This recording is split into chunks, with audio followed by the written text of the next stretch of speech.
Oh, we've ordered the same shirts. Stereo pair. Talking of stereo pairs, the Adam T8V. Let's get on with a quick unbox. What are you doing? well, unboxing videos are really boring, aren't they? So Oh my God. thought we'd do one with a bit of a difference. Add a bit of fire to the channel. Oh, I don't need that. I can use lava at my nipple.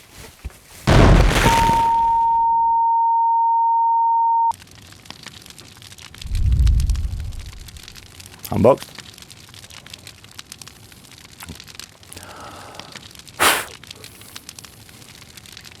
Let's get straight on with the video.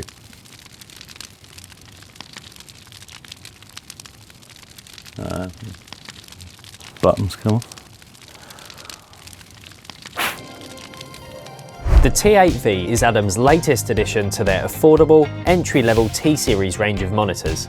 Built around an 8-inch polypropylene base driver, it's also the largest in the range and features Adam's UART accelerated ribbon tweeter with high-frequency propagation waveguide for the high end. These are driven by an active crossover operating at 2.6 kHz running into a 70-watt Class D amplifier for the woofer and a 20-watt for the tweeter.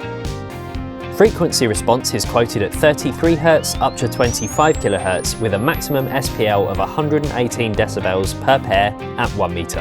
Around the back we see input switchable from balanced XLR to unbalanced RCA connectors, a level control taking us from -60 to +18 decibels, and controls for the woofer and tweeter levels at 0, -2 and +2 decibels for each driver. The cabinets are substantial, measuring 15.75 inches high, 9.85 inches wide and 13.2 inches deep, and they weigh in at 21.6 pounds or 9.8 kilograms each. The aesthetic is nice and clean, with no visible bolts holding the drivers on from the front. Hello. Adam recommend burning these in for at least 8 hours, although not in the way we did at the start of this video, but rather by playing complex program material through them before embarking on any critical listening. Now, some people are very sceptical of this practice, thinking it's nothing more than marketing tactics to reduce the number of people returning the monitors if they don't like them. Oh, they're not running yet, give them a couple of weeks and you'll love them. After all, a speaker cone either goes in and out or it doesn't. Right?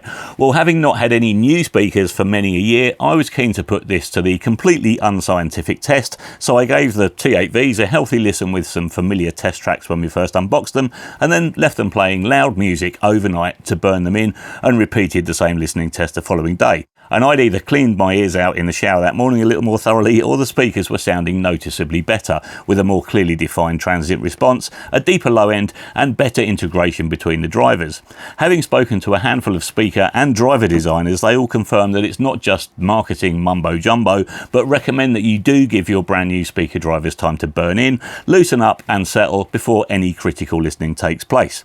So here's a handy tip from Mr. Tippy McTipperson and his tippy tappy top tip tap toes for you. Top tip tap tippy tapperson's tip tap top toes. Tip tap top tap tippy tip and his top tip tap toes. Oi! Take one pair of brand new studio monitors and place them on a flat surface with the drivers facing each other. Then reverse the polarity of the input of just one of the speakers. This can be done in any major DAW or by using the polarity switch on a monitor controller. Once complete, one speaker will be out of phase with the other and a large proportion of the sound being generated will cancel itself out, particularly in the low end, while still giving the drivers a healthy workout. You can then leave the speakers running all day without unduly disturbing anyone.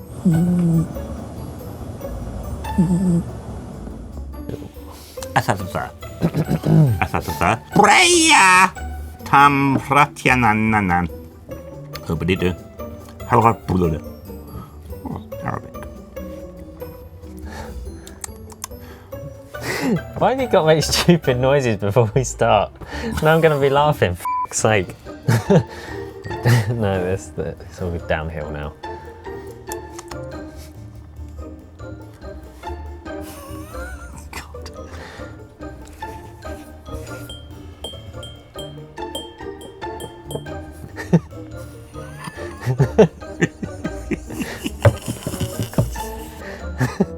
So, shut up. So the all-important question, how do they sound? Well, we compared them to their nearest competition, the venerable Yamaha HS series, in particular the HS8, which also features an 8-inch woofer. The first thing that was immediately obvious to me was the extra clarity from these in the high end. Whilst not as detailed as a true ribbon tweeter, Adam's art tweeter really opens up the highs for me, and I found the Yamaha sounded a little bit dull and kind of lifeless in comparison. This is the 14th take, we're just going to do this. I found the high end a little too prominent for my taste, but with the switch on the back set to -2 dB, it sat pretty much perfectly for me.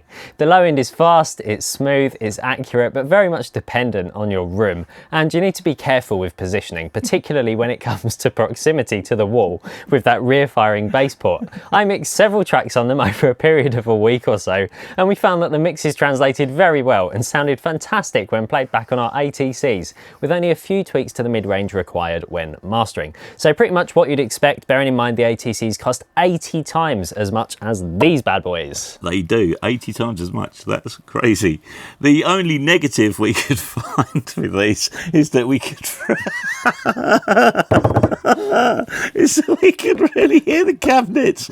They're obviously built to a price, and while they're constructed very well from what appears to be 18mm MDF, there's a noticeable resonant frequency around 100 Hertz and a little boxiness in the 300 to 400 Hertz range.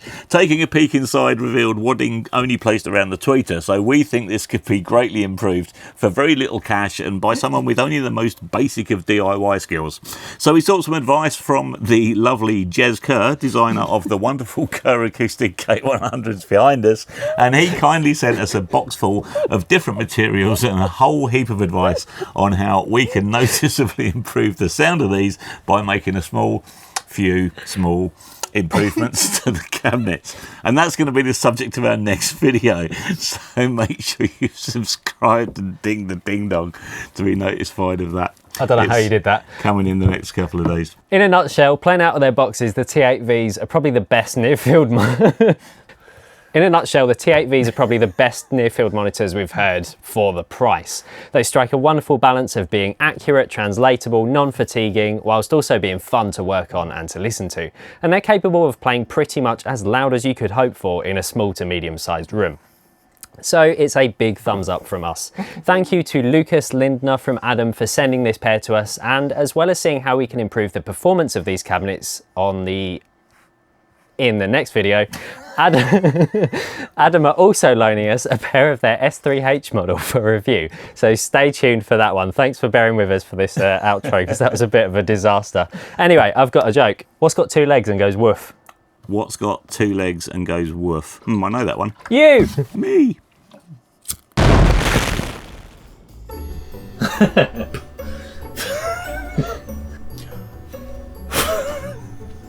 Here we go. Unboxed.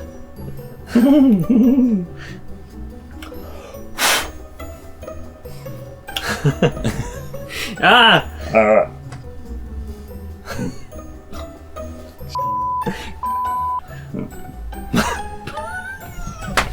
It's gone. Nearly. Oh! It was right at the last bit.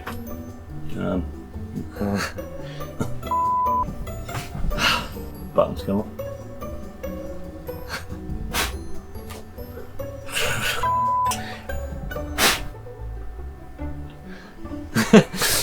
Is that it? No, I laughed. Buttons come off.